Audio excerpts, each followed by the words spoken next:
I originally didn't want to be in technology. Suddenly I realized this computer wasn't really a computer. It's how do you solve business problems with unbelievable speed and run things much more effectively. And it changed my life. Most leaders do not reinvent themselves. Now the challenge for today's time is, as a leader in AI, you have to reinvent yourself every year. 80-90% of M&A fails. But yet we built our strategy in part on innovation with great engineers internally and then strategic partnering. You did 180 acquisitions? Mm-hmm. And the highest hit rate in the industry by far. I think we could do a $3 billion acquisition in 3 days. Speed and innovation is what you're after. And the inhibitor to that is literally trying to be perfect.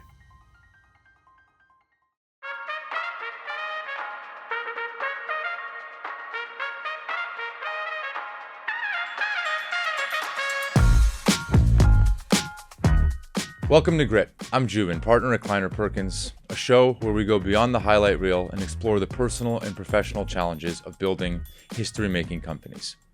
Today we have John Chambers, former CEO of Cisco. When John was at the helm of this company for over 25 years, he grew it from a small networking business doing about $70 million of revenue into the most valuable company in the world, briefly surpassing $500 billion in market cap before the dot-com crash. Now, as the founder and CEO of JC2 Ventures, John has an incredible amount of stories and wisdom to share, both from his time at Cisco and being a venture capitalist. Enjoy the episode. John Doerr, who you're seeing right after this, yes, one of the things that he's famous for is he'll go for a speech and he'll pull out a whiteboard and he'll just ask the class or whoever he's speaking to, "What do you want to talk about?" Yeah, and they'll all shout out different things. He'll write them all down and then kind of compartmentalize those things in his brain. And then that's the speech. Yes. And it reminds me of your style, just very believable, very authentic, and very connected to the people that you're talking to. But one of the reasons John's been so famous and so effective is his skills with communications, getting brilliant people to outline what do they want to talk about. And if you got a great idea for a startup, getting to know them. He also outlines to the audience he's talking with about here are the topics I'm going to cover. And then he weaves them together as he goes through it. He's a master at that. He is. I've watched him in everything from for startups to in DC at the TechNet days. He and I and Jim Barksdale formed TechNet. I think it was all the way back in 1993. In terms of the interface to Washington, D.C. from the Silicon Valley. Which is what did TechNet actually do? And what was the original charter of TechNet in 93? Yeah. The original charter of TechNet, we were pretty classical out here, pretty independent. When Washington said, what can we do to help? Many of the CEOs here said, just please never come out. Stay out of our way. Stay out of our way.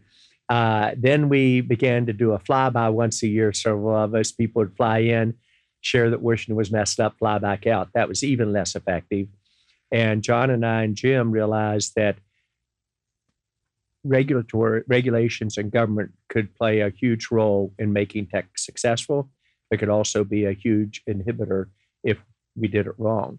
And that literally without political party focus, we found that if you educated people in terms of what was possible and what did that mean for our country, for companies, for their citizens, et cetera, they got it.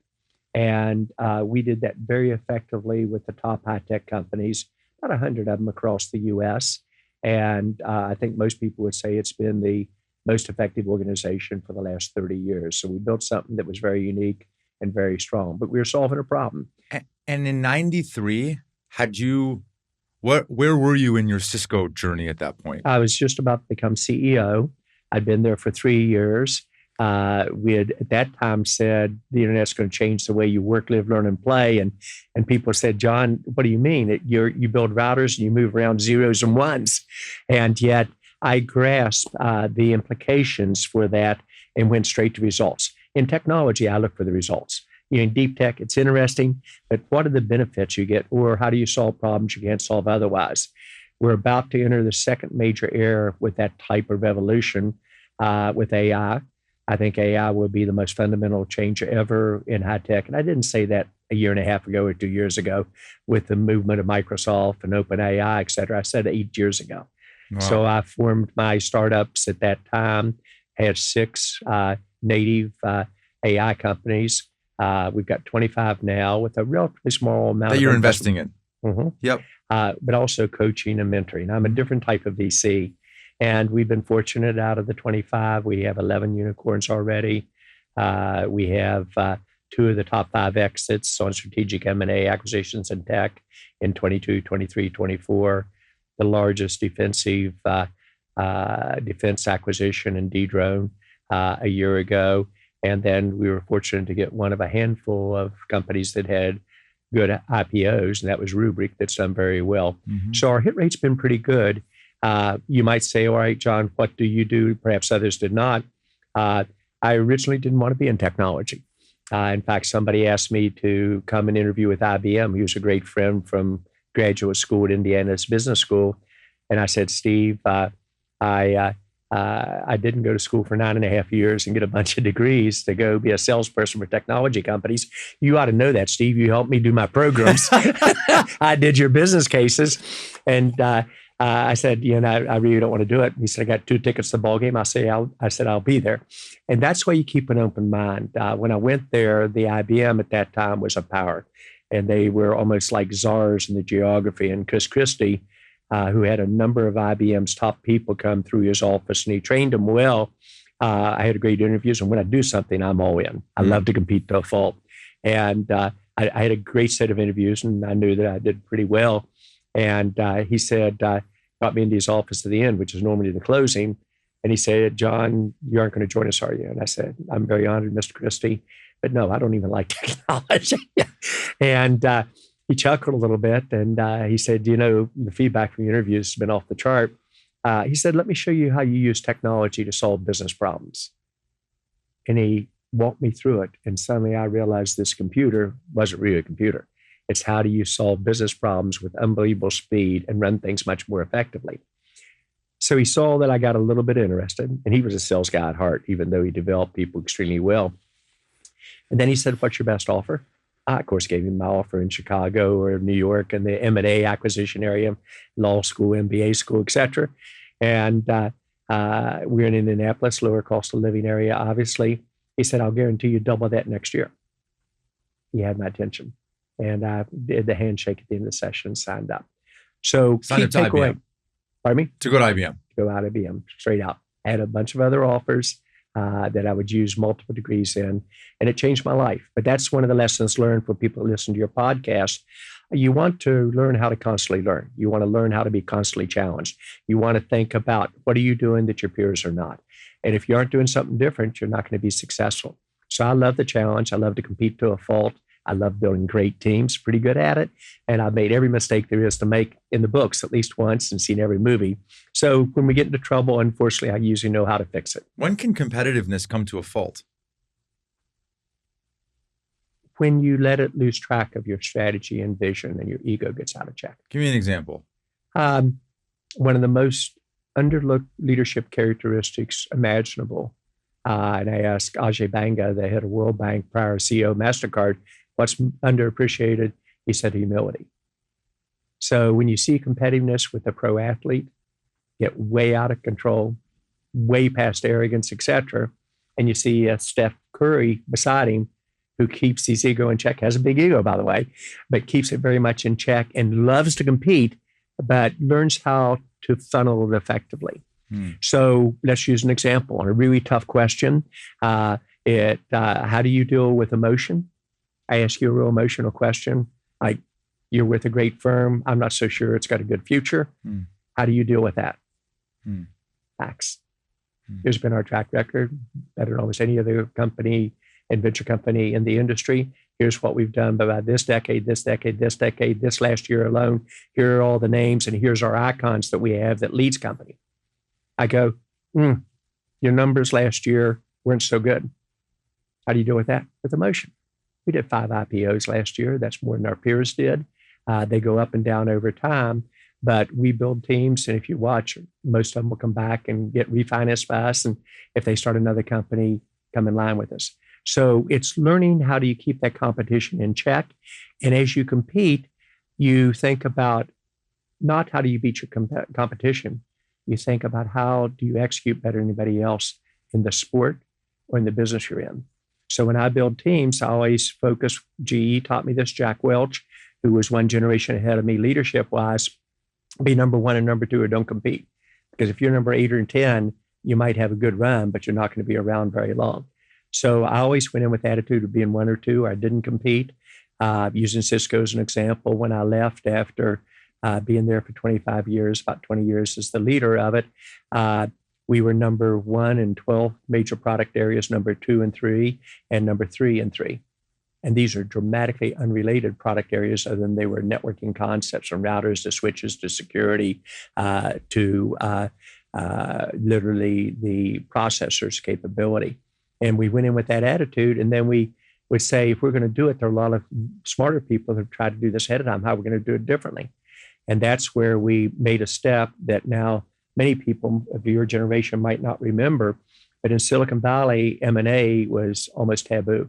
It failed most all the time in high tech. Again, it was one of the quickest ways for 2 of your competitors to get rid out of your way was for them to combine. Yet I decided at Cisco that if we couldn't get the leadership position quickly, I would acquire one of the leaders, and usually acquire big to small. And then I'd blow it through my distribution channels. And then if I needed to add additional acquisitions on top of it, I would. And then I'd build out the culture after that, mainly through internal development and external recruitment in and off of it. And so we did 180 acquisitions. It's the model for today. My startups have already done 35 acquisitions, and we mastered that. And then we know how to do strategic partners, which are even harder, because at least in theory, when you do acquisitions, you control the resource. When you do it with a strategic partner, especially if it's a bigger company you're partnering with, you don't control it. So mastering the skills of how do you identify the win-win? Why is it important to the other side? How do they win? How do you win and you share that with them? How you build the trust. And your currency is, in my opinion, nothing more than your track record, your relationships, and trust. And so you use your currency to do these things at a speed that others do not. We could acquire a company in a period of, I get the lead on a Thursday night from somebody I trust, like the president of NASDAQ. And he said, "John, you're an idiot." And I said, "Okay, I agree, Bob. What did I do wrong now?" And he said, "There's a company that's going down, and it's known across all the NASDAQ that there are multiple players going to make a bid for this company, and they're very active." And I said, "You think this is a company I should own?" He said, "Absolutely." He told me the name of the company. I didn't know it. I was really embarrassed. But I trusted him, and I said, "Can I have the number of the CEO?" I called up the CEO and said, "I'd like to have my business development person meet you tomorrow morning at 8 o'clock. Ed Cozell went over and met him. He called me up and said that I want you to come over immediately on it. And I came over, and by 10 o'clock, I had a handshake for a $3 billion acquisition. We had it through both boards of the directors that weekend, announced Monday morning. Competition didn't even know we were there. Now, that's about preparation. That's about discipline, a repeatable action on it. But each one of my business development guys, and Ed Cozell was the first, but we went through 7 generations of them, were the best in the industry about M&A and how do we work together to do it. And I love it. Sorry, you did 180 acquisitions in 25 years? 20 years. 20 years. 1993 is when I did my you were first doing Christian. Almost 10 acquisitions a year? Yep. And the highest hit rate in the industry by far. I think everybody would agree. But it wasn't just acquiring, and this is one of the points. First, if you're going to do acquisitions, the majority fail. You're not going to be smarter than the other people. You've got to say, what did they do wrong, and what are you going to do differently going forward? So we developed our whole strategy, our 7 key checkpoints for acquisitions, just like I do for investments today. And it's got to be strategic between the two companies. Otherwise, it's too hard to do. You've got to outline what are the futures together and how does each one achieve those goals. You don't combine with companies with a different culture. It always fails.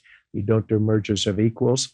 You go straight to customers. If they don't understand quickly what you're trying to do in the acquisition, don't do it.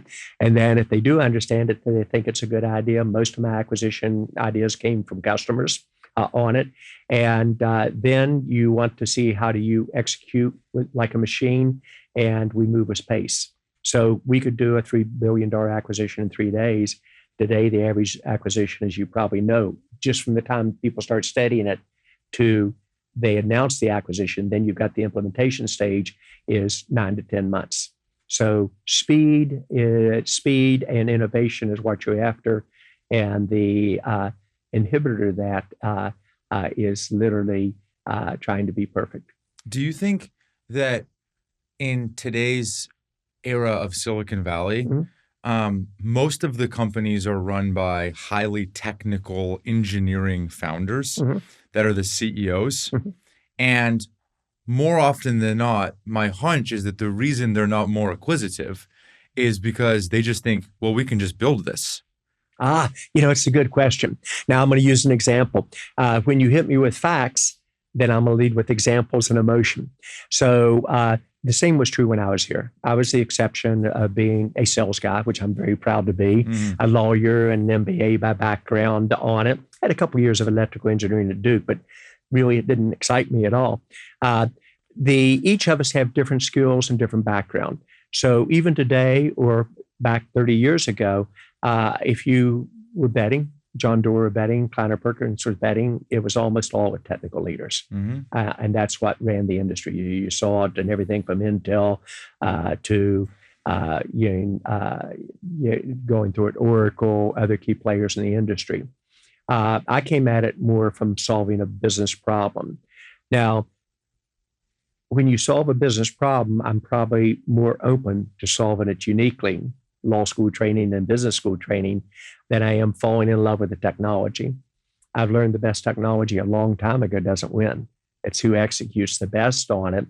And so I would focus on what was the outcome I wanted. And if I couldn't get there quickly myself, I would acquire others.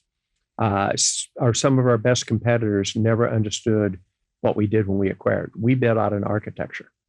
And by the time you fill in all the layers of the architecture and end-to-end approach to it, everybody was doing routing and switching and CPUs, et cetera, on it. We could beat because we got outcomes based with a much lower cost. So this is how we used acquisitions to move with tremendous speed. And I never fell in love with the technology. I might fall in love with the founders because they're really good, but never with the technology on it. And today, I do that with pretty rapid speed as well. The prominence of Cisco at the time that you were at the helm is very reminiscent of what we see with these LLM providers today, with the OpenAIs and the Anthropics, just the importance of what they're doing. However, it's all about the tech in these companies. They're very focused on product and engineering 100% runs these orgs. Yes. 100%. And I wonder if you were at the helm or advising Sam or one of these folks, would you think about things differently? Like, do you think they're falling into the trap of, loving building interesting technology without solving problems? I think they are looking at how do they build technology which solve problems. However, the way they go about it is different. Your correlation, I think, comparing the internet and Cisco to LLMs or SLMs or whatever you want to take example with an AIs, often there's a different hot button in AI every year and a half. We were on top for 30 years. In fact, Cisco is still today number one in routing, number one in switching, et cetera, within its market. And the reason that we focused on that was business outcomes. And we did build great technology, but we had the best killer sales force in the industry. I mean, we were unbeatable and we knew it. Not arrogant. We had the highest customer satisfaction in the industry and our customers knew it. And we integrated and protected their implementation better than anyone else. And we had the best technical service and support in the industry. So you combine those, that's why we beat all of our competitors pretty badly. It was rare that a competitor got above 20% market share in an area we focused on. Were their products as good or even better? Absolutely. And if you take great companies like a Juniper, their top leaders would say to me multiple times, 10 years later, 15 years later, we thought the best products would win. We thought it would be engineering dominated. You built great products, John, and you had the best sales force and you crushed us. We did. Can I rewind to when you joined Big Blue IBM and you spent 3 years there? No, 8. 8 years. And you started as an individual contributor sales AE. rep. What did you leave at when you left 8 years later? First line manager. First line manager. And then you did a tour of duty at another startup, correct? No, I went to Wang Laboratories. Wang Laboratories. I only did one interview the entire time I was at IBM, and Wang interviewed me. And what is Wang Laboratories? Wang Laboratories, and we're showing, if you think of errors within your listeners, there was the mainframes, and that was IBM, Burroughs, and others on it. Then there were mini computers, DEC, Data General, Wang. So Wang was one of the top 3 mini computers. Then there were the PCs, the servers, the internet, then the cloud players, if you will, and now AI. Each time, it's rare that the leader in one segment of the industry leads in the next segment. So IBM tried to go into mini computers. They fell pretty badly on it. DEC, Wang, Data General tried to go into client servers. They fell pretty badly. The client server players tried to go into the internet segment. They failed pretty badly. The internet, we did okay on cloud, but not great. We weren't the leader in it, on it. Now, what's going to be interesting, this time it might be different because the players see the market transitions coming, and make no mistake about it, the major cloud players, et cetera, Microsoft, Google, Amazon, Apple, et cetera, they understand Meta how important this is. And they are spending literally probably $100 billion going after these markets. So they've learned from what others made mistakes before, and they are positioning the organization of the future. So I think for the first time, the leaders in this next generation, which will be AI, it won't be LLMs. It will basically come down to the applications, you're saying? No, it'll be outcomes. And who combines the technology to produce the outcomes. So my startups on AI, you have areas like in security where you have a pin drop that does voice identification and prevents the deep fakes. And they do it all with AI. Your voice has 8,000 samples per second in it. And while you might think my voice is hard to imitate, when you take 8,000 samples, it's almost impossible to imitate. And if you do this for 5 seconds, 40,000 samples. So you see them get a 99% hit rate. They can tell you the models that do it, et cetera. A Unifor, a company that I really believe in, very, very strong, led by, again, a very good CEO. And you'll see the common characteristics of my companies. A CEO who has a vision enabled by new technology, who wants to be coached, that has the chance to lead in their areas, and that customers say are the companies we ought to invest in. But a Unifor will focus on enterprise AI across all aspects of the business, from sales to marketing to finance to customer service, et cetera, on it. And so again, with that common characteristics of catching a new technology with a business case need, that's when I move, and that's when you see these companies, in my opinion, do so well. And did you think, similar to IBM missing the next wave, that when you joined Wang, they missed the upcoming wave as well? All of us missed the next wave. Everybody did. Which was? Wang missed it to the PCs and the servers. Yep. Yeah, just missed it. How long were you there for? I was there for about 7+ years. 7 years? Yeah. How long before you realized that you might miss the wave? Dr. Wang and I, he was the most brilliant man I ever met. He invented magnetic core memory, walking across the Harvard Quad thinking zeros and ones. So, boy, he was the engineer, classic leader of great companies. He brought me on, and I was the newest addition to his senior management team coming out of IBM. Even though I'd been at a fairly low level in IBM, they gave me a chance to really progress fast there, and I did. And he was kind enough to always let me get access to him. I was actually his tennis opponent. His son and I would play against him and the best tennis player on the staff, Paul Guzzi, and he trusted me completely. And we went around and around about what would follow the mini computers, having seen what occurred in mainframes. But he'd built a PC 7 or 8 years before that did voice, that did video, that did imaging, cost, I think, $20,000. But there were no applications with it. So it didn't sell. So he didn't think PCs were the way of the future. That's one of the very few regrets out of Wang. He's, like I said, smartest man I've ever met, a great listener. And I was not effective on saying, I've seen this movie before, and it's one we're going to fall into. I know in your podcast and looking at him, you often go back to a person's childhood and growing up years to determine how did that influence them later. I grew up with a similar scenario in terms of geography and industry. I grew up in West Virginia, and at that time, West Virginia was the chemical center of the world. It was the Silicon Valley for engineers for all the chemical industry, FMC, DuPont, Carbide, 6,000 engineers in a little town, Charleston, West Virginia, that only had 60,000 people. And it was the best engineers in the world.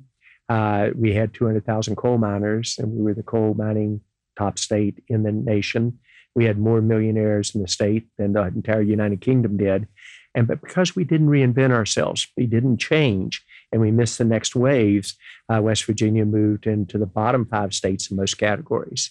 And so I learned early on, if you don't reinvent yourself, if you're not constantly changing, if you're not, Andy Grove's comment about only the paranoid survive, you get left behind. Were your parents in that industry?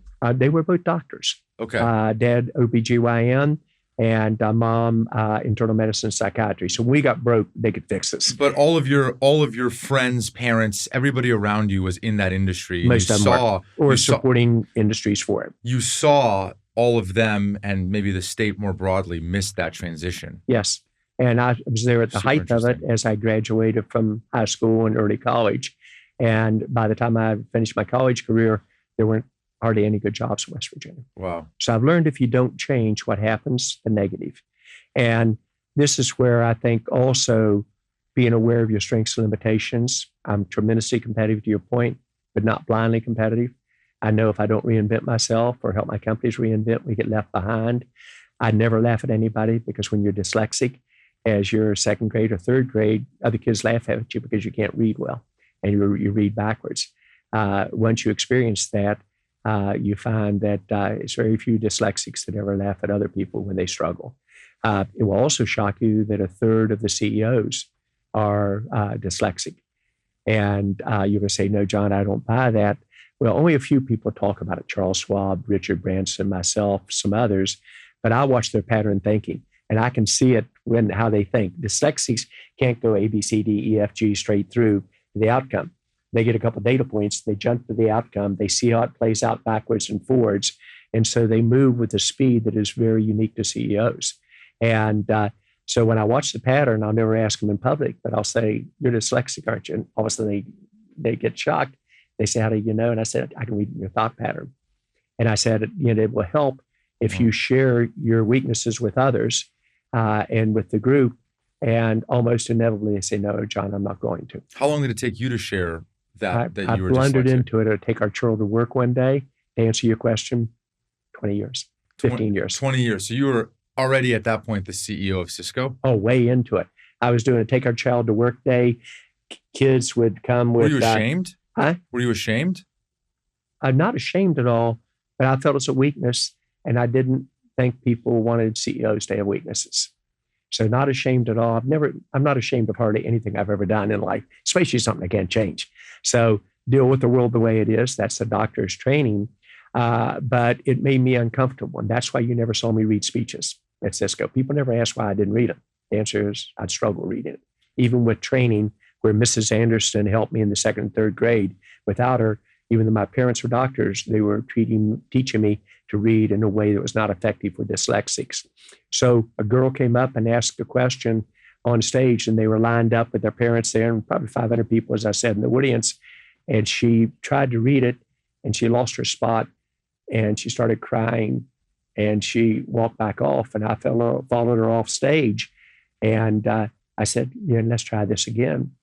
And she said, I'm dyslexic. And I said, I am too. And I said, here's how you do it. Her mother was by that time beside her, and she was sitting in a chair. I said, I want you to come back up. Don't try to read it, because we dyslexics have trouble reading.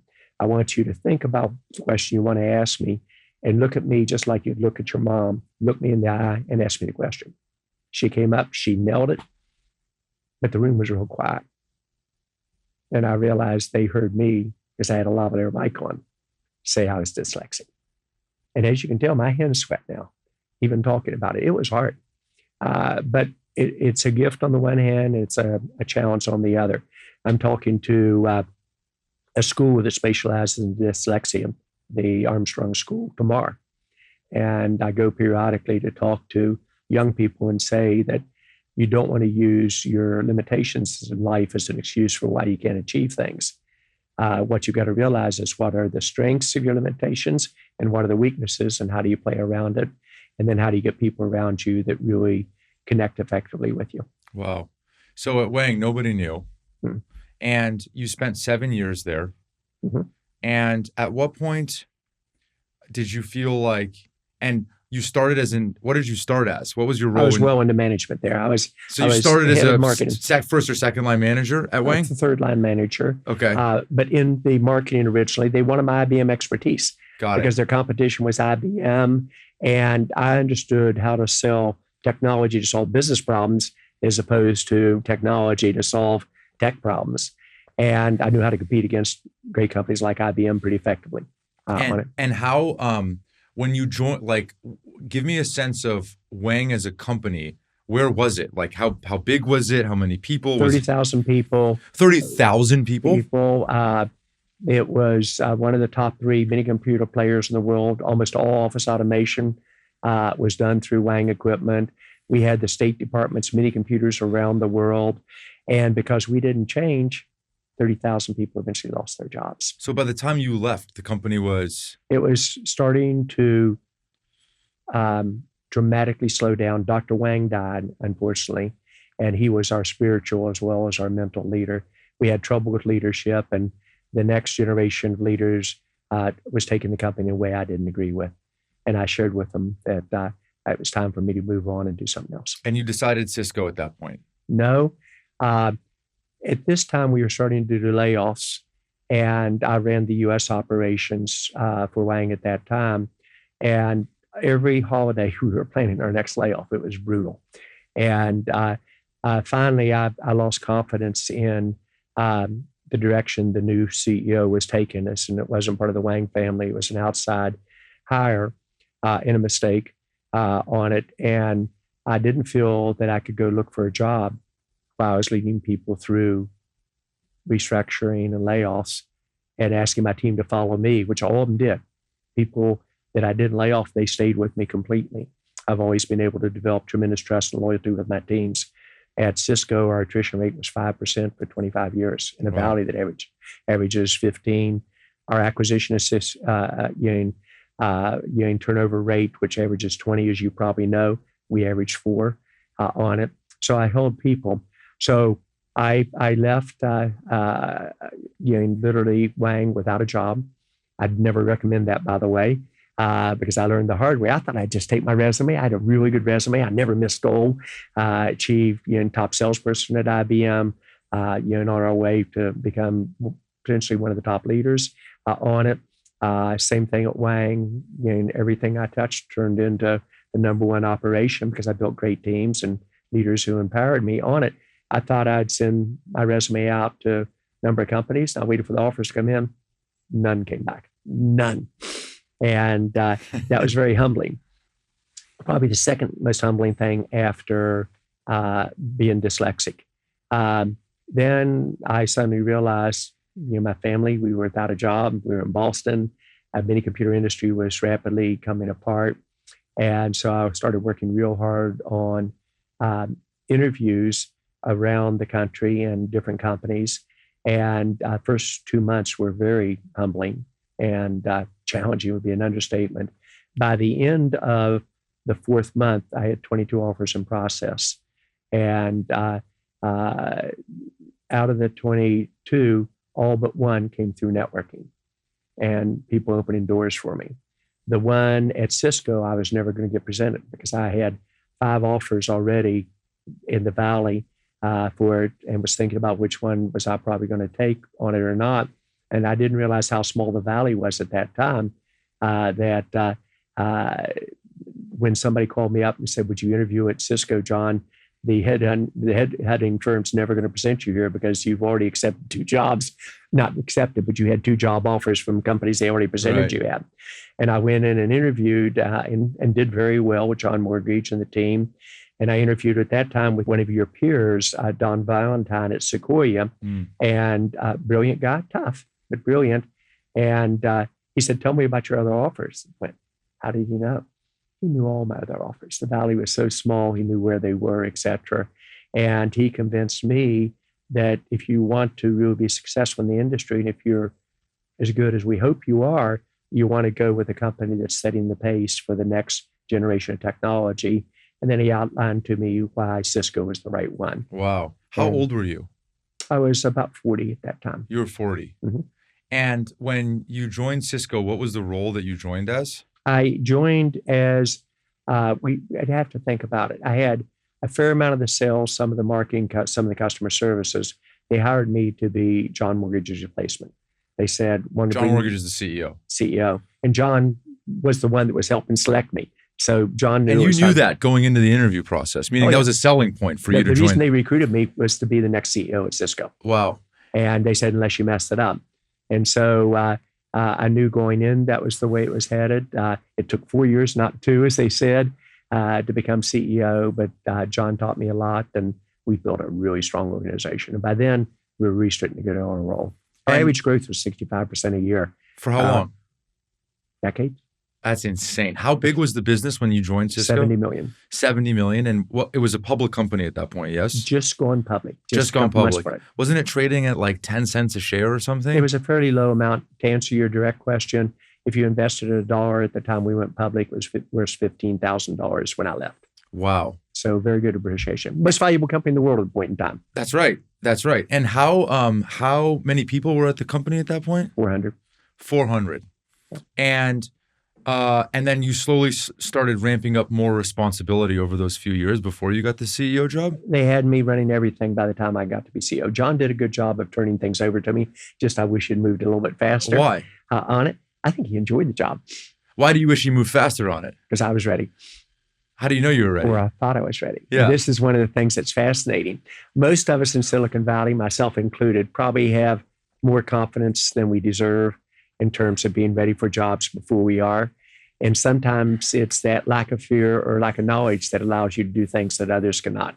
If I knew how hard M&A was and to make part of my living on M&A, I might not have had the courage to go. 80-90% of M&A fails. 80-90%. But yet we built our strategy in part on innovation with great engineers internally, but great engineers through M&A and then strategic partnering. So I felt I was ready. I had no fear versus the competition. I understood my strengths and limitations. What's the worst thing that can happen? You failed. Yeah. I wasn't afraid of failure. I hate losing, but not afraid of failure. You're never going to be able to achieve key goals in life unless you are willing to take the risk. And you're likely to get yourself in trouble if you don't realize that if you misexecute, this could fail. If you think it's just a given the way you're going, you don't have to change course. Because most of the big bets you make, you change course multiple times through them. In terms of the direction, in my opinion. Would you agree with that? I would generally agree with that. I'm also quite confident. Maybe some would ascribe it as maybe irrational confidence, but I certainly also carry a fear of failure. Yes. In many ways, I actually think my confidence is grounded in a fear of failure, in a sense that I think that I'm so afraid of falling over that I'll just never let it happen. And that gives me some maybe reservoir of confidence. So I think it gives you tremendous motivation not to fail. Right. If you really want, and back to a question you hit earlier, that's kind of fun. And the reason that most of Silicon Valley is run by engineers, and it will continue to be, by the way. Out of my 25 startups, most all of them are run by engineers. Yeah. Only a couple of key business leaders, including a Zach Bookman that I had dinner with last night at OpenGov, which we sold to Cox Communication for about $1.9 billion a couple of years ago. But engineering leads are very analytical on it, and they often have trouble filling certain positions effectively, but also understanding how important they are. So the classic engineering lead in Silicon Valley, when they recruit a sales leader, they recruit somebody who talks like an engineer, that can identify with the engineers, where I recruit somebody that can build a great sales organization that is 100% customer driven, develops trust and relationships. And instead of getting a CRO who's a business development person in disguise, I build sales leaders that have the skill sets to rebuild great sales organizations. And out of Cisco, we probably generated at least 100 people that went on to be CROs at other companies. We built I think, the best sales team in the industry for almost 2 decades. And that's how we were ranked, by the way, too. And 97-ish was when you took on the CEO role? 95. 95. Yeah. And it went from 70 to where was it when revenue-wise when you took the CEO job? I should know the number off the top Couple of my hundred? head. I don't. No, I think it was probably over $1 billion. And then you took the CEO job, and then how long? You had probably a 4 to 5 year window of amazing appreciation before the .com crash, right? Yeah, we were the most valuable company in the world. What was do you remember the market cap of the company at that time when it was? Well, we were $500 billion. We were talked about being the first $1 trillion company. And about the time they talk about you being the first in something, You're already dead. Well, it means you might be near an inflection point, and you ought to think about what's your growth numbers. Our business continued to grow, but our multiple changed down dramatically on it. Why?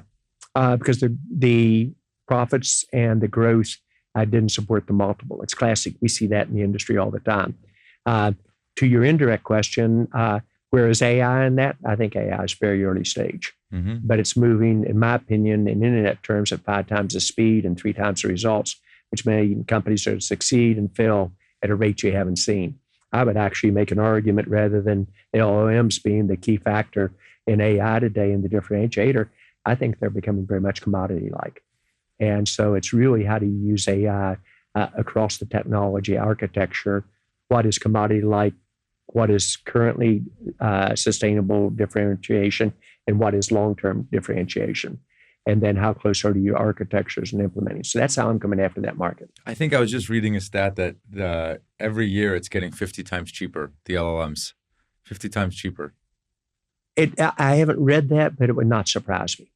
But 50 is a pretty I'll pretty fact check it, fast-paced. but it's like we've never seen an asset that depreciates like this. Perhaps we've also never seen an asset that gets absorbed this type of volume.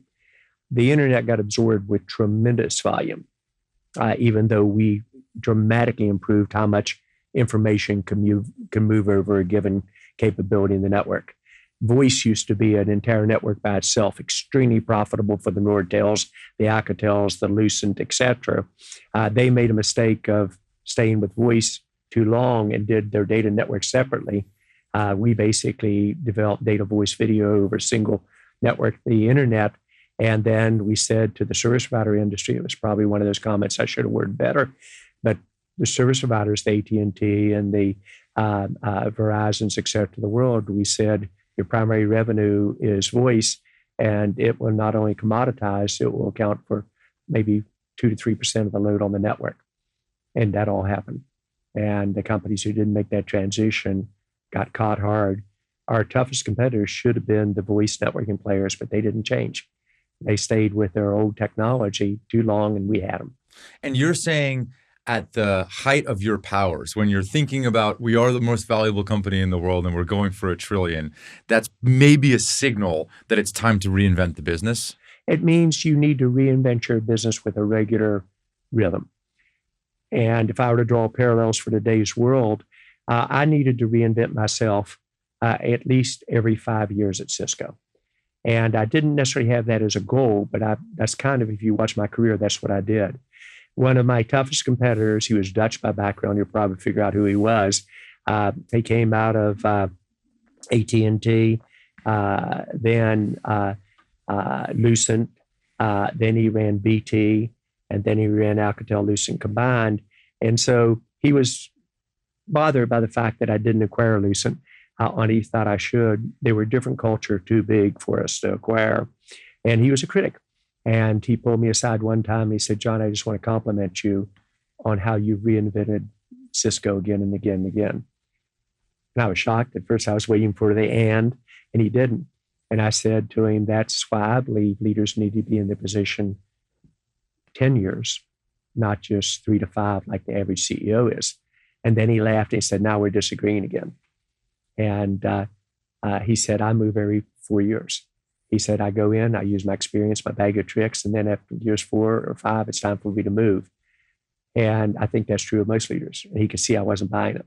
He knew I copied Jack Welch on my top 300 leaders at Cisco. I ranked them. I knew where they were. I constantly worked on their movement within the group. Lost very few of them ever. Very hard to recruit from us. And even though most everybody would pay more, it's about, are you having fun in the job? Are you making a difference? And he said, out of your top 300 leaders that you track, how many of you ever left in the job 5 years or more and been happy with their performance? He hadn't. Only one, Joe Pinto. Everyone else, I either had moved to different responsibilities, I had to take them out of the job. Most leaders do not reinvent themselves. Now, the challenge for today's time is, as a leader in AI, you have to reinvent yourself, in my opinion, every year. And I used to look at the young CEOs of my startups and say, it's not internet speed, but if you are changing your strategy every 2 to 3 years, you're not getting the leverage out of it, and you're chasing the new shiny object.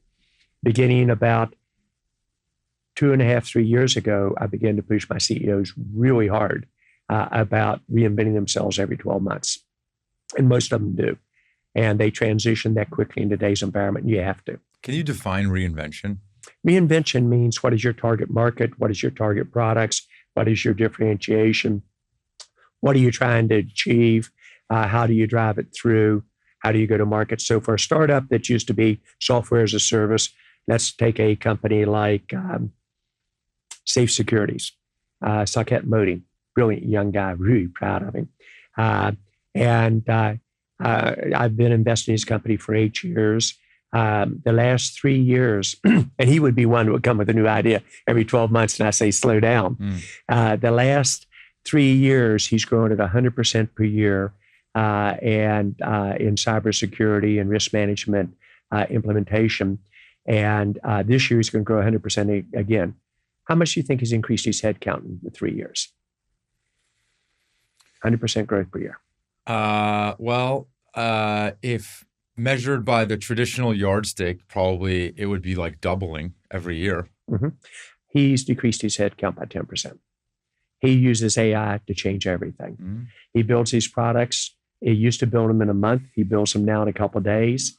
You watch what he's going to do going forward. He'll bring out agentic AI implementations in the risk management phase once a week. Wow. Rather than once every 6 months. He uses it not just for his core product development. He uses it in sales, the analytics, the forecasting, the customer service, and he runs this like a machine. And he's moving with tremendous speed. And John, on the just revisiting the top 300 executives and the and the attrition, the low attrition rate that you had, I have heard. Tell me if this is true or false. That you would kind of have a handshake agreement with the leaders on your team, and just basically say, "Hey, look, like I want you here for 3 or 4 years. Like, can we agree to that? No contract, no nothing. But you would look at them in the eye and do a handshake agreement of, I want you here for this long. Can you commit that to me? Is that true?" That is true. It often wasn't even 3 to 4 years. When I did an acquisition, I said, I need a handshake. I'd rather have your word than a legal document for a minimum of 2 years. So you wouldn't do a golden parachute or anything? I did golden parachutes for 2 years. Yeah, on it. That's just logical to get through. Then if they didn't want to be a part of the company, I was okay with them leaving, but we didn't lose many. In fact, out of my 8 CEOs that I acquired in cybersecurity, all 8 were there when I left. And if you hold the CEO in the heart of a company when you acquire them, you report in the right area, you challenge them, you keep the people. So it's running, it's basic blocking and tackling in terms of the direction. A parallel that might surprise you, many people, when they start to lose people, they try to talk them out of it, and maybe they talk to them and one other person. You know, I have a process for everything I do. I have a process for how you do M&A. I have a process for how you do crisis management. I have a playbook for how do you save people, and you start to lose them. Probably 75% of my leaders out of that 300 at one time that they worked for me either came close to leaving or actually told me they were going to leave. And I lost almost none of them. Why? First playbook was, why are you leaving? And they'll say more money, more opportunity. That's almost never the reason. It's often their manager, or they don't think they have a career opportunity here, or they're getting bored in their job and they aren't given any new challenges. And you've got to figure out what the challenges are. We had run the same plays with my top executives. There was usually somewhere between 5 and 8 of us that would work on everybody we were about to lose. I would say, all right, basically, Rick Justice, you got the second call to him. Here's what I want you to emphasize. Here's what I found out. Then we'd go to Pankaj Patel. Pankaj, you got the third call to him. Then we'd go to the people he had developed in the company and said, you can't leave. We love you. We need you. Then I'd get back to what's the real reason you're leaving and how do we fix it? And so I didn't lose hardly any. Wow. That's incredible. Then did you literally stack rank 300 people? Oh, yeah. Like you had a whiteboard or something? How did you stack rank them? I stack ranked them with input from my team, but then I did it myself. And I stack ranked it on 2 basic areas. I don't make things too complex. How much are they contributing to the company and how much future are they going to be able to contribute? Simple as that. Wow. And did you weigh one more than the other, current contribution versus potential? 50-50. 50-50. But I'm a pattern recognition person. I'm very weak, dyslexic in English, as you can probably already tell, pretty good on math. And so basically, I measured everything. And so if you look at it, when we did customer briefings, and by the way, if we brought a customer into our corporate briefing center, our win rate on that competitive piece of information was over 90%. If we got them there, we were that good at getting them more comfortable with us and going with us longer term. Every speaker, including myself, who presented to the customers, will get ranked by the customers. You asked the customers to rank? Oh, of course. When you come all this way, I want to use your time constructively. Give me feedback on what we're doing well and what you liked and what you didn't. And they were very transparent. And we'd rank every one of the speakers. We'd add them up at the end of the quarter and we'd rank every one of us top to bottom. Now, what was I doing? Focus on customer number one. What I do is fanatical. It's all about customer success. Well, what you were really doing is making sure that people are coming with their A game because they know that they're going to be measured. Yep. And they're going to be ranked versus their peers, and I'm going to be ranked as well. Wow. And I probably got a little bit of advantage because I was the CEO, and they probably got me a little bit. But we measure people on communications, and even the engineers, which often struggle with some of the communications effectiveness. We put them all through training classes, presentation, etc. Even today, every presentation I give, including the discussion on our podcast today, Shannon, my chief of staff, and she's been in that role for almost 19 years. She'll give me feedback afterwards. Here's what you did well. You missed this one on the third question in. You lost a little bit of energy here. You didn't answer this question as crisply as you needed to. You need to answer and then pivot, et cetera. So always focusing not on perfection, because that makes you too slow, but focusing on getting better every single time. And I believe in building winners. So you have your board of 300 of leaders that you're constantly ranking. Yeah. You're ranking them based on 2 vectors. Vector 1 is results in the job at hand. Potential for the future. Potential for the future. Yeah. But the precursor to that is figuring out, is this person going to be those 2 things? Well, the precursor is there's obviously levels of data below it. So to your direct part of your question, how do I measure people when I do a review of their performance? I start off with numbers don't lie. What were your results? If you're a salesperson, and almost no salespeople who didn't make goal were with me 2 years later. Mm-hmm. So it's a given if you're going to be in sales in my companies, I expect you to overachieve. Mm-hmm. And over 70% of the group did every year. And it was tremendous competition for the top salespeople and recognition on a stage and the process that goes with it. The second thing I measure the leaders on is how good a team do they build. And I know their teams. I knew their attrition rates in their teams. I knew how competitive their teams were. I knew who within the company was trying to steal their people, which usually means they've got good people on it. I knew how they interfaced with other players on it. I knew, were they sensitive to customers? And did they put customers first, or they just say that because I said it was important to do? I knew how they did in their briefings and how the balance was there. So literally broke it down into about 7 or 8 key elements. But it also trust. If the person didn't have the culture that we were building, they were gone, and we'd take them out. And how did you think about, what was your playbook for interviewing those people? What was your playbook for figuring out who's going to be in the seat? This is where a salesperson has an advantage over an engineering people. Engineering people are much better at judging other engineering people than I ever will be. I have to watch the results, talk to other engineers who knew them, said how good were they on products, could they recruit the people? Now, if you put a customer service person in front of me, a finance person in front of me, a lawyer in front of me, a salesperson in front of me, a business development person, I knew in 5 minutes if this was likely to be a win And at the end of a 45-minute interview, I'd work through what was important to make my judgments on the questions. A lot of the times when I ask questions, about 1 out of 3 are questions I already know the answer to. So I want to see, do they know what they're talking about? And are they going to be transparent with me? I then will ask some of the same questions in a different way to see if they cross foot in terms of direction. But that's because in a sales call, I have to be able to, in a half an hour sales call, be able to read the CEO or the CIO or the key business lead. I have to understand what their objectives are. I've got to understand how they get measured. I've got to understand how do they view my competitors without asking the question that obvious. I've got to understand what are their expectations for me. Do I think that they're going to be able to trust me? Do I be able to trust them? So I wouldn't call it interviewing on sales calls, but yeah, I was interviewing all my career. And was there any characteristics that you really wanted to scratch at to measure if they were going to be a good leader on your team? Yes. For sales leaders, I ask, how many years did you make goal? And true of sales reps as well. And then I would say, what were the best years and what were the worst years? Most really good salespeople won't remember the best years unless they won Chairman's Club. They'll remember the years that were the tough ones. And they go right to it with tremendous transparency. And then you ask them, what would you do differently on it?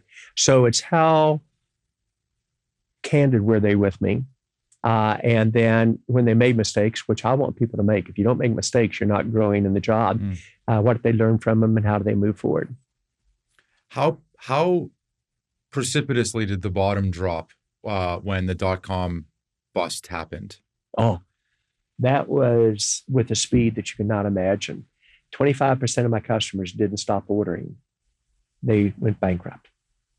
$1 billion orders per year from customers, completely gone forever. I had to write down $2 billion in inventory because I was trying to keep up with demand for almost 6 years. I couldn't build it as fast as my customers wanted. And finally, about the time I caught up, the 2001 hit. Now, lessons learned a little bit on it. As you look at 2001, my numbers in December of 2000, even though the stock market had been dropping for about 6 months, if I remember right, my growth the first week in December was 70% year over year, 70%. Wow. And we were forecasting only 35% growth for next quarter. I was well within the range. And my numbers have never failed me. We didn't have AI tools, but we had all of our data. I knew what every sales rep in the world was booking within 3 minutes. I knew where were they versus forecast versus their geography. I knew how that results on a Friday compared to a Thursday compared to a Wednesday. The prior week, the week before that, the year before it, I knew how the quarters lined up.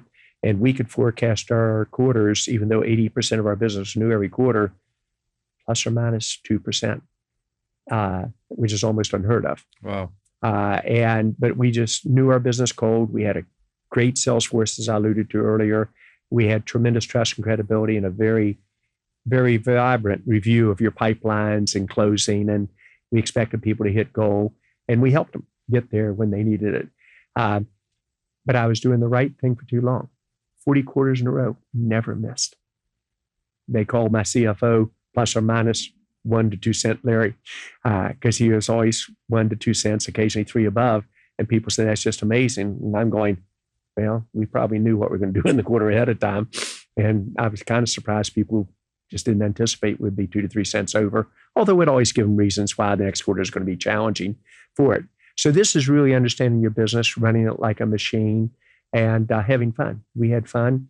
Something that your viewers may be interested in, or listeners, we were number one in not just customer satisfaction in terms of the industry. We were number one in corporate social responsibility in almost every major country in the world. Wow. And wherever we were number one in giving back, guess what? We were number one in market share. Wow.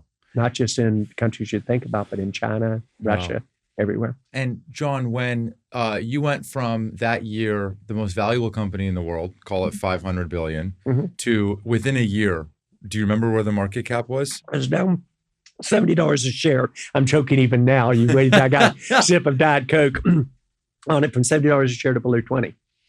And we had gone from in a year. Oh, faster than that. We'd won every corporate award imaginable, and I mean imaginable. And the CEO always gets more credit than they deserve, but every CEO award, from CEO of the Year to the best in the industry to other awards, we'd won them all. I read analyst reports that were gushing about you, gushing about Cisco at that point. For a bunch of quarters in a row. And when we missed, this was a lesson in leadership. Once I missed, then people really turned very quickly. That was a lesson learned. The public markets. The industry analysts, shareholders, CNBC, Kramer hammering me every day saying I shouldn't have my job every day on it. And part of the criticism was fair. And that was the first time you've missed a number maybe ever in your career. I think it was. And you probably thought you were unflappable at that point. Like you couldn't miss. I knew I was vulnerable. But I thought my systems would tell me far enough ahead of time I could adjust. They didn't. And because there had not been a change like that occur before, the data that I was analyzing, which was right 40 quarters in a row, actually was my limitation. I did the right thing too long. And that's what a lot of startups make the mistake of doing. Now, just so your listeners understand, every principle you and I have talked about up to this point in time in your podcast is what I help to teach my young CEOs and their team how to do. And I'm more of a strategic partner with them, a coach, a mentor. Some of my leaders have asked me to marry them. I don't mean marry them that way, but be the official in their weddings. We are a tight team, just like Cisco was, and we build tremendous confidence and trust. And I try to share with them the mistakes I've made as well as the successes. And unfortunately, because I've seen every movie 2 times and I've made every mistake there is, usually when we get into trouble, I can say, here's what we probably need to do better and how do we work through it overall. And my number one job is just to help the company be successful. I just also happen to be a VC.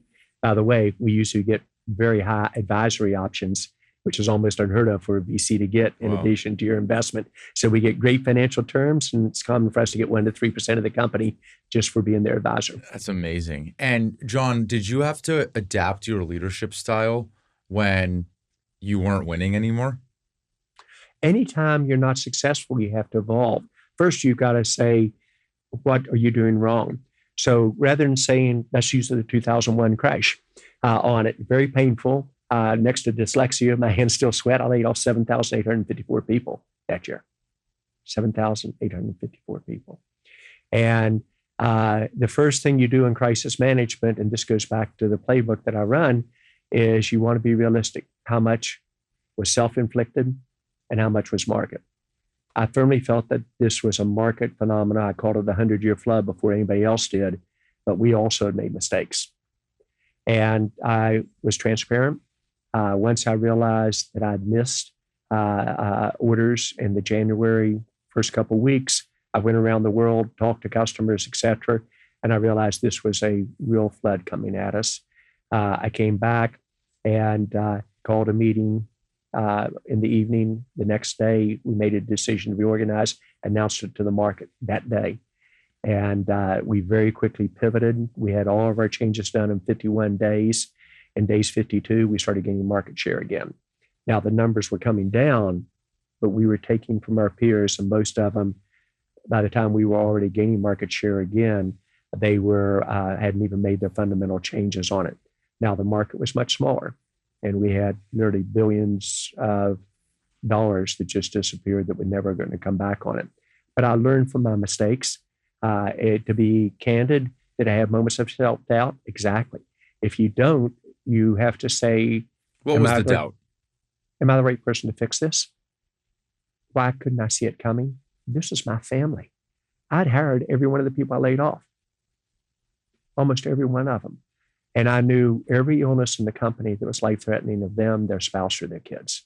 What do you mean? And we tracked it. And when they had an illness, we were there for them. I'd go to the hospital to see them. We got the best doctors on it.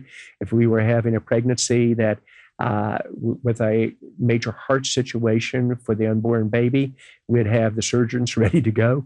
The minute the baby was born, we did a heart an operation on them. There isn't a week goes by that I don't have somebody that comes up and said, John, you helped me through this scenario, and your team did. And I want to thank you. Most of the time I remember, but not always on it.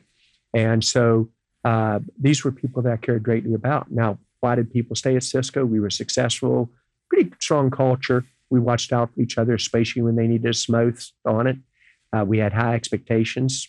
We expected the other team members to carry their load and to work hard on it overall. But going back to the issue on crisis management, determine how much was self-inflicted and how much of it was external. It's usually a pretty good combination. You then say, here are the 5 to 7 programs we're going to run to get us back on track. Here's how I'm going to measure each of those programs numerically to make it accomplish.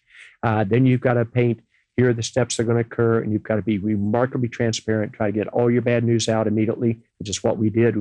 We said, layoffs coming, here's what it's going to be. You then paint your picture of your North Star, what you're going to look like when you come out of it. You regularly report back to your employees, to your shareholders in the market, what's your progress versus those approach. You don't hide. You've got to be very visible, which is really hard once you misstep. Somebody who did that remarkably well, George at CrowdStrike. Yeah, I agree. I mean, he handled that unbelievable on it. And you see the results in the stock. So this is how you do crisis management. And then you paint the progress along the way. And you have to keep your emotion in check. And the team wants to understand that you clearly understand how to get them out of this, but you also understand you're learning a little bit on the way. And so that was the toughest year of my life. The dissonance between your team counting on you to put on a brave face. Not a brave face. They wanted to know, did I know how to get us out? And you not being sure that you knew. At first, when I was trying to make the decision, was I going to stay or not? You thought about leaving? No. Should somebody else be running the company? Yeah, you thought about replacing. Well, am the right person to run it? Yeah. And I went through that pretty quickly. I was a little bit biased, I must say, in terms of the end result, but I got very comfortable with. Did the board have your back? Yeah, pretty well. It actually did. We moved very fast. I called up the board and told them I was doing a complete layoff in a day. They let me do it. Wow. And I hadn't given them any heads up that we were in trouble. Too fast, you think, or no? I think I was too slow. I should have seen it coming. Stock market had dropped for a long period of time. Sound familiar? Yeah. So when you see the market dropping, you've got to say, is there something to play? Is this a temporary correction or is it a longer term issue? Now, something to be interesting for your listeners, Jack Welch, who I learned a lot from, and he was a tough guy at GE, but the best by far of the leaders a generation in front of me. I taught at his Crotonville system where we see focused on his top 300 leaders. That's where I got my number 300 from him on it. And he was very good about knowing he didn't understand technology, but was using me to help get GE to change culturally and to embrace technology overall. He told me in the late 1990s, he said, John, you have a good company. And he was clearly giving me a nudge, and I knew he was. I just wasn't sure where he was going. And I said, all right, Jack, I'll bite. What does it take to have a great company? He said, overcoming a tremendous crisis. I said, how I did that in 93, 97, financial crisis. I've done that. I've seen it before. He said, I mean, a near-death experience. And he said, when you overcome that, you are a much better leader, and you're a great leader, and your company is a much stronger company, which, by the way, is true. He called me up at the end of 2001, and he said, John, you know, I have a great company. And I said, Jack, I don't think I do, and I don't think I'm a great leader. I mean, I let down my shareholders. I let down my employees. I'm getting hammered still on CNBC about what's going on, and that maybe I'm not the right person to lead it. He said, no, you got this. He said, I've seen this movie before. You got it, and this is your best leadership year ever. I said, Jack, you're going to be the only person that ever says that. And by the way, he was. Wow. However, sure enough, we came back. And Kramer was on TV every day calling for your almost head. Every day. And How'd you feel? How'd that make you feel? I was first, you always listen to criticism, because in every, even emotional criticism, there are elements of truth you want to learn from. But I was upset because he said I was one of the best CEOs ever. And then here he was, just because the market goes a different way, hammering me the other way. The only reason I'm mentioning he's the only critic that I mentioned. There were a number of critics who said positive things and negative, and almost all of them came back positive. I didn't go on CNBC for 2 years. I just wouldn't go. They asked me. There's the competitiveness. I went to all their competitors. I mean, at Davos, it was fun. I'd walk past their booth to the next booth, et cetera. So I have a little bit of too much competitiveness in me. I wasn't arrogant. And by the way, I should have been smarter. I should have figured it out. And so it's how do you teach that from others? And how do you know when the right time to reinvent yourself is every 3 to 5 years? When is it 2 to 3? And when is it 1? How do you get pattern recognition that allows you to run your business more effective than others? One of the challenges for your listeners, regardless if they're an individual contributor or others, have a playbook that is a set of guidelines that you run to make you more effective than you'd be without that. It allows you to move at speed that others cannot. And so it's fascinating to me that the average M&A in today, right now, takes 9 months from the time they start on it till it's announced. And then it takes a good long time after that. My average M&A was probably 1 to 2 months, and we could do it in 2 days. And that isn't necessarily good, because when you have that much time and evaluation, et cetera, there's room for a lot of things to go wrong, including expectations to get out of line, renegotiating the price again and again, which causes trouble with trust on it. So I'm a believer in M&A moving pretty quickly. John, did you have any playbooks for your personal life? Did you, you are known to lead with almost limitless enthusiasm and vigor. And I wonder, did you have any playbooks to cultivate that enthusiasm? Is it just God-given, or did you organize your calendar in a way? Did you do anything from a personal perspective? And personal, I wasn't quite as structured, but I ran equally as fast. My wife, Elaine, who I loved tremendously, was my high school sweetheart. Wow. We dated for 7 years. She dumped me twice in the process. I convinced her to marry me, and she knew exactly what she was getting into. And part of it is that extremely high energy level. And I try to do more in a day than you should, and I love it. I love going 120 miles an hour, 2 wheels off the road. Can you sit on a couch and just watch TV? Yeah, I know how to veg out doing certain things. Okay. I fly fish, very calming. I hunt. I'm out of West Virginia, and anything I shoot, I eat on it. I love watching sports on it. I get very close to football teams and basketball teams in terms of the direction. With family, they're my number one priority always, and I need to at times make sure they always know that. And sometimes I get so busy, I've got to remind them and remind myself of that in terms of the direction. But no, the energy's always been there to a fault. I will sometimes get so focused and doing so many things, I'll go 36 hours in a row without eating any food. Come on. And are you serious? Oh yeah. And one time I was out in the golf course with my wife after 36 hours, and I'd got the morning business done, and we were going to play golf in the afternoon. And on hole 12, I just collapsed, and I was done. And at first they were concerned with something else, and then I said, I haven't eaten.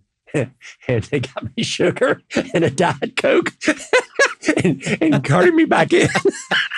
And within an hour and a half, I was ready to go again. So, and it's a strength and a weakness. So you, and then on your calendar, can I ask about your calendar during Sure. these crazy days? What time did you start? Obviously, Cisco was an international business. Yep. What time did you end? Did you carve out blocks of time to make sure that your family felt prioritized? How did you? Not as well as I should on the family well prioritized. We took vacations together. I spent time with my children. I coached their sports teams. But if I think I could have done more there. Family vacations are very much a part of it. My dad was my best friend. We hunted and fished during the year together on it. But I was on probably a 60 to 100 hour week regularly.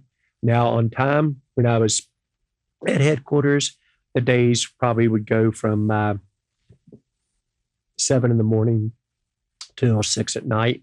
I'd often do a dinner or something else on it. When I was on the road, we would do, this was crazy.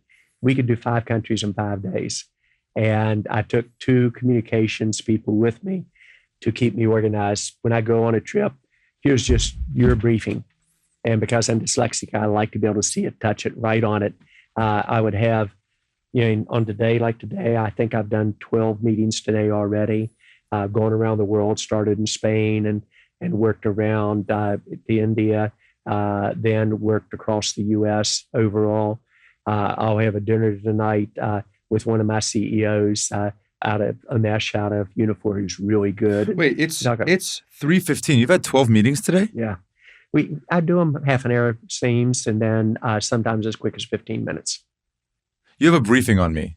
Oh, briefing on you, your background. This is how you. This is how you do. Do you have this for every meeting? Oh yeah, I'm the best prepared usually in any meeting that I go into, and yet I do more meetings. I used to think that was bureaucracy and slows you down, allows me to move at tremendous speed. But how do you where are those briefings? Like, let's say you had 12 meetings today. Shannon prepares them for me every day.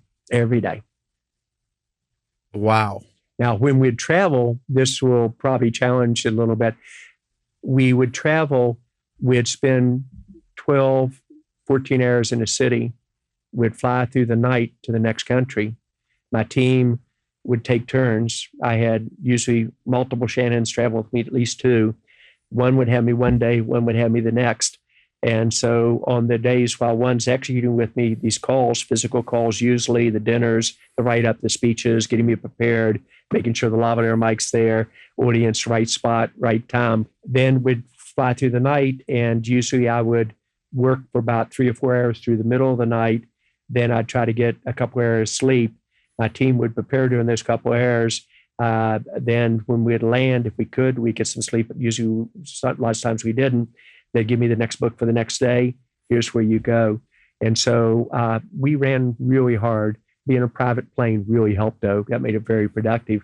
But my support team would take every other day, not off, but a day to recover and get ready for the next meeting. And we'd do that sometimes 7, 8 days in a row. And you could run like that for 20 years? At some point, did you not hit a wall? Or would you not hit a wall? Like, maybe I'll give you a personal example. Yes. I don't run like that, Yeah. but I consider myself also quite high energy. And it seemingly, You are. it seemingly doesn't run out. Now, I have to do things to get me there, meaning I have to work out, I have to eat a specific way, I have to sleep a specific way. Yeah. And if I do those things, like I can go until the sun goes down. Yeah. But I find that, I don't know, at least for me, John, maybe every 1 to 2 months, there will be a day where I'm almost crippled. Like my brain barely works, my body's barely working. And that's about the cadence that I feel like I run into. And then I'm like, oh, I have to, like, the afternoon's off. I have to veg out. I have to watch TV. Whatever it is. But that's about like the cadence that I feel like I run into. A little bit. I couldn't do that for a different reason, especially at the time at Cisco. I would publicly speak 2 and 3 times a day, broadcasts in front of customer groups, et cetera. So I had to be on. In terms of the trade-offs with it, prioritizing my schedule was very key. When I would take vacations, I'd take them, still work some on the vacation, but there'd be 5, 7 days. I don't think I ever took 10 days off on it. I don't recommend that. I actually encourage my team members, currently my startups, but also even at Cisco, when I saw somebody working too long, I would say, I'd need for you to take time off, at least 4-day weekends. And if they wouldn't do it, I'd go in and mark it on their schedule and say, you've got to take it off, because I understood the limitation. I did understand that I could really mess up if I got too tired and exhausted. So I had techniques like running, like you did. If I could get 2 to 3 hours sleep, I could function. If I could get 4 hours sleep, I could go for a week with 4 hours sleep each night on it. And I had such confidence in my team. I knew when I went to bed, they'd continue preparing the briefing. I knew it'd be outside my door the next morning or beside me at the airplane seat. I'd open it up, turn to the page, and jump right into it. And do you feel like you exhaust those around you because not anybody's going to be able to keep up with this pace? It sets a pace. They work equally as hard. In fact, I would argue harder in terms of their sprinting while I'm running a marathon. But I have to be careful not to burn them out and have to really pay attention. That's why I had 2 people travel with me, not one, that alternate days on it. But I get people that have high energy around me too. And do you, like you expressed that you feel like maybe you left some out on the field of not balancing things well with your family. I think I could, yeah, I would like Give me an to spend, example. oh, I would have loved coaching not 6 or 7 years of the kids' sports. I'd rather coach 10 or 12. But I did each of the kids a couple of times was all I did. I would love to go on hunting with my dad and fishing with my dad, not twice a year, but maybe more on it, and take my son with us on that. With my daughter, she was like me in business, has the same energy. We did business together, which I really like. Very proud of both of my adult kids and very proud of them growing up. But the balance is something that I think we all need to get. And my wife knew exactly what she was getting, good news and bad news. And it was a person that runs very hard, very intense and focused on it. Your wife was your high school sweetheart? Yep. Can I share an observation with you that I've shared in the past on this show? I always thought growing up that the cost of achievement and people that did really important things in their career was sacrificing their home life. And I have found almost without exception for the opposite to be true. Sure, there are a few exceptions, but out of 240 episodes of some of the most prominent CEOs, almost all of them have an incredibly strong partner at home. Almost all of them. And before I started this journey, I thought it was going to be the opposite. I was convinced it was the opposite. That was what I saw growing up. And so you fit that mold. Well, I take that extreme compliment and thank you. It varies by company and varies by industry. And I'm a huge believer, and this is my parents who are doctors, psychiatrists, and OBGYN. If you're in a relationship that isn't working, you've got to get out of it. But we've had no divorces in our family for generations.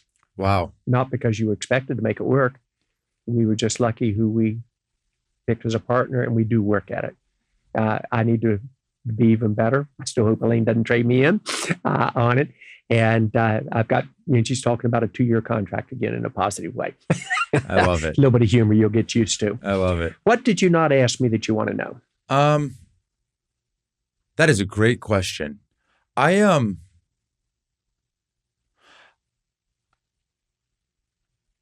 What do you think the book about you is behind closed doors negatively? What do you think that leaders that worked for you, when you closed the door and said things that weren't positive about you, what do you think that was? Well, usually they said them to my face, and I expected it. And what's amazing is many people don't know. They think that leaders just want to hear good things, and some leaders only want to hear good things and want to be in denial on negatives. And if you got a negative, tell HR or tell somebody else. The best way to earn my trust was, number one, get results yourself.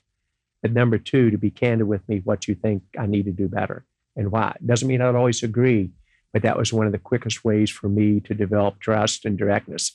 So Larry Carter or Randy Pond or Rebecca Jacoby, Mel Seltzer, I could go through 100 of my top leaders, almost without exception, that worded carefully where they told me what they would think. And I didn't ask them unless I wanted to know, because I knew that's what I would get on it. And I surround myself with people like that.